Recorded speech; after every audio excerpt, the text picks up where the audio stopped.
Hi friends, welcome to our channel Sunday story telling టైప్లో. ఈరోజు మనం సమయస్ఫూర్తి గురించి చెప్పుకుందాం. కొండవీటి రాజ్యాన్ని సుకేత్ అనే రాజు పరిపాలిస్తున్నాడు. ఆయన మంచి పరిపాలనా దక్షుడు. ప్రజలకు కష్ట నష్టాలు ఏవి దరిచేరకుండా పాలన సాగిస్తాడు. అయితే కొద్ది రోజులుగా ఆ మహారాజు చాలా మనస్సు బాగా లేకుండా నిరుత్సాహంగా ఉంటున్నాడు. ఆ విషయాన్ని మహామంత్రి గమనించి పరిపాలన విషయాలు ఏమైనా చెప్పినా కూడా వారిపైన ఏదో మీరే చేయండి అంటూ సభకు రాకుండా సరిగా మాట్లాడకుండా చేస్తున్నాడు. దాంతో పాలన అంతా కుంటుపడ్డాయి. ఈ విషయం మహామంత్రిని ఎట్లా అని ఆలోచింపజేసింది. అప్పుడు మహామంత్రి ఏం చేశాడు, రాజు ఇలా ఉన్నాడని శత్రువులకు తెలిసే ప్రమాదం కదా, అయితే ఎక్కువ కాలం ఈ విషయాన్ని దాచలేము, అలాగని అందరితో కూడా చర్చించలేము, ఎట్లా ఎట్లా ఎట్లా అని మహామంత్రి మదన పడుతున్నాడు. ఎవరికి అంటే ఈ రాజుకు మహామంత్రి చాలా సన్నిహితుడు. అలానే వీళ్ళ ఆస్థానంలో ఒక పండితుడు ఉంటాడు. ఆయన ఎవరు, ఆయన పేరేంటిది, కవిరాజు. ఆయన కూడా అంతే సన్నిహితుడు. అయితే అప్పుడు ఈ మహామంత్రికి అనుకుంటాడు, ఆలోచించి ఏమనుకుంటాడంటే, ఎందుకైనా మంచిది కవిరాజు గారికి చెప్తే ఈ విషయం చెప్పేస్తా అని చెప్తాడు. చెప్తే అప్పుడు కవిరాజు ఏమంటాడంటే, నేను ఏదో ఒక ఉపాయం ఆలోచిస్తాను అంటూ మహామంత్రికి భరోసానిస్తాడు. కొద్ది రోజులు గడిచాక మహారాజు ఉల్లాసంగా ఎప్పటిలాగా సభకు రావడమే కాకుండా పరిపాలన విషయాలు యథావిధిగా ఉత్సాహంతో మొదలు పెడుతూ ఉన్నాడు. చాలా సంతోషంగా ఉన్నాడు. ఇది చూసినటువంటి మహామంత్రికి సంతోషం అనిపించి, అబ్బా రాజులో ఎంత మార్పు వచ్చింది, మళ్ళీ ఎప్పట్లాగానే ఉన్నాడు, పర్వాలేదు అని అనుకున్నాడు. అనుకొని ఒకరోజు నేనైతే ఎవ్వరికి చెప్పాను, ఒక కవిరాజుకే చెప్పినా కదా అని. అప్పుడు కవిరాజుని కలిసి ఏమైందో ఏమో కానీ రాజు మళ్ళీ మునుపట్ల సంతోషంగా ఉన్నాడు, ఈ మార్పు తానంతట అదే జరిగిందా లేక మీరేమైనా చేశారా అని కవిరాజుని అడిగాడు. దానికి కవిరాజు నవ్వుతూ, అయ్యా మీరు చెప్పిన తర్వాత నేను కొంత పరిశోధన చేశా, నలుగురితో మాట్లాడా. నేనే పరిశోధనలో నలుగురు నుంచి 4 విషయాలు తెలుసుకొని అంతఃపురంలో ఏం జరుగుతుందో నాకు సన్నిహితులుగా ఉండే కొందరి ద్వారా సమాచారాన్ని సేకరించాను అంటాడు. అది ఏంటిది అంటాడు. అంటే రాజుకు ఒక కుమారుడు ఉంటాడు. రాజకుమారుడైనటువంటి కొడుకు, రాజకుమారుడు పేరేంటిది, గౌతముడు. కొద్ది రోజులుగా అలకతో ఉన్నాడట. ఆ అలకకు కారణం ఏమిటి అని అడిగాను. అతనికి కొండపల్లి బొమ్మలంటే చాలా ఇష్టం పుట్టిందట. అది కావాలని రాజుగారిని అడిగిందట. అయితే రాజుగారికి ఎందువలనో ఆ బొమ్మలంటే అస్సలు ఇష్టం ఉండదట. అందుకని రాజకుమారుని కోరికను వెంటనే తీర్చదు. అందువల్ల రాజకుమారుడు రాజుకు ఎదురు పడకుండా తిరగడము, అంటే తండ్రి కొడుకు కదా, తండ్రి దగ్గర రాకపోవడం, సమయానికి భోజనం చేయకుండా ఉండడం వంటి చేష్టలు చేస్తున్నాడు. దాంతో రాజుగారికి రాణిగారికి మనశ్శాంతి లేకుండా పోయిందట. అంటే చూడండి, మన ఇంట్లో ఉన్న పిల్లలందరూ సంతోషంగా ఉండి మమ్మీ డాడీ అమ్మ నాన్న అని పిలుస్తుంటేనే మనం చాలా సంతోషంగా మనశ్శాంతిగా ఉంటాం కదా.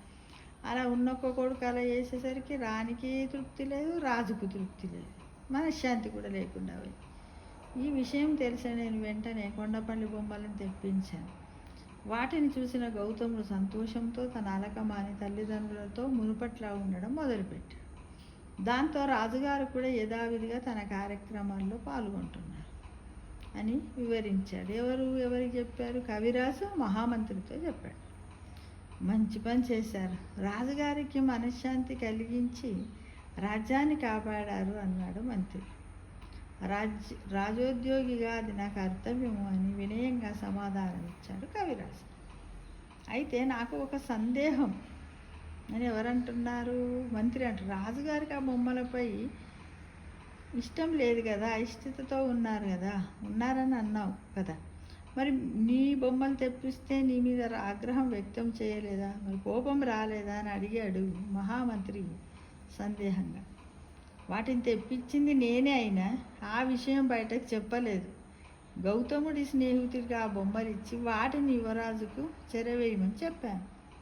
పిల్లలను, అందులో గౌతముని సన్నిహితుడిని రాజుగారు ఏమీ అనలేరు కదా అంటూ నవ్వాడు కవిరాజు. ఎందుకంటే గౌతముని దోస్తుగా స్నేహితుడు కాబట్టి ఏమి అనకుండా వాటిని గౌతముడు తీసుకునేటట్లు ఏం కోప్పలేదు తిట్టలేదు అట్లా.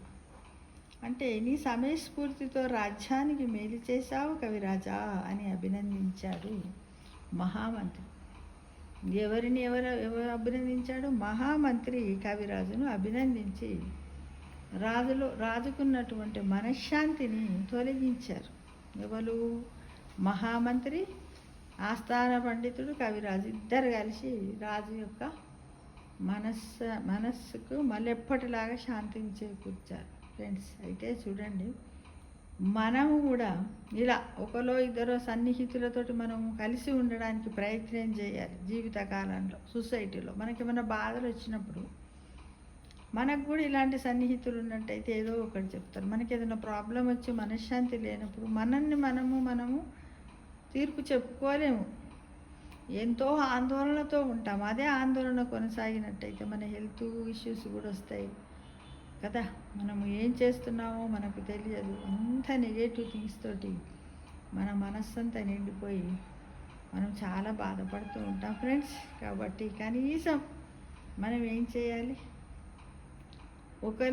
ముగ్గురు నలుగురితోటన్నా మనకు సన్నిహితంగా ఉంటే క్లోజ్ ఫ్రెండ్స్ అంటే మన మనస్సు మన బాధల కష్టాలను సుఖాలను దుఃఖాలను అన్నిటిని కూడా మనం వాళ్ళతో పాలు పంచుకునే 4-5 ఫ్రెండ్స్ని కూడా మనము సంపాదించుకొని పెట్టుకోవాలి. ఎందుకంటే వాళ్ళు నమ్మకస్తులుగా ఉండాలి. ఎందుకంటే ఈ రోజుల్లో సొసైటీలో అన్నీ వింటుర్రు, మనకు అంత వేస్తామని చెప్తుండ్రు, అన్న అర నిమిషానికే మళ్ళీ అన్నిటికీ ఆపోజిట్గా చేస్తున్నారు. అలాంటిది కాకుండా వాళ్ళ మనస్తత్వాలను వాళ్ళ సైకాలజీని మనం గ్రహించి అలాంటి 4 ఫ్రెండ్స్ని మనం సంపాదించి ఉంచుకోవాలని పెట్టాలని, మనం కూడా 4కి ఉపయోగపడాలి, మనం కూడా 4 నుండి సహాయాన్ని పొందాలని, ఈ విధంగా మనకు సమయస్ఫూర్తి అంటే ఏ టైంలో ఏంటిది అనడానికి మనకు అందించడానికి ఉండే ఫ్రెండ్స్ని మనం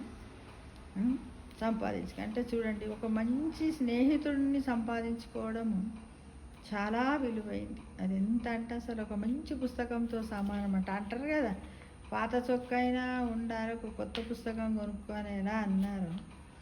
మనం ఒక మంచి పుస్తకాన్ని ఎలా కొనుక్కుంటామో అలానే ఒక మంచి స్నేహితుల ఎంపికను కూడా అలానే చేస్తాం. కాబట్టి మంచి స్నేహితులు చెడు స్నేహితులు ఉంటారా అంటే, స్నేహితుడు అంటేనే మంచి వాళ్ళు అంటాం కదా ఫ్రెండ్స్. కానీ ఈ స్నేహితుల్లో రకాలు ఉంటారు. ఏంటంటే కొద్దిమంది మనం చెప్పింది వెంటనే పోయి బయట చెప్పడం, కొద్దిమంది తన మనసులోనే లేదు పాపం వాళ్ళకి సందర్భాలు వచ్చాయి అలా చెప్పిండు, కొంత వాళ్ళ రహస్యాలను కొన్ని మన గుప్పిట్లో ఉంచుకుందామని ఫ్రెండ్స్ని మనం సంపాదించుకొని పడడానికి ప్రయత్నం చేద్దామా ఫ్రెండ్స్. Okay, thank you.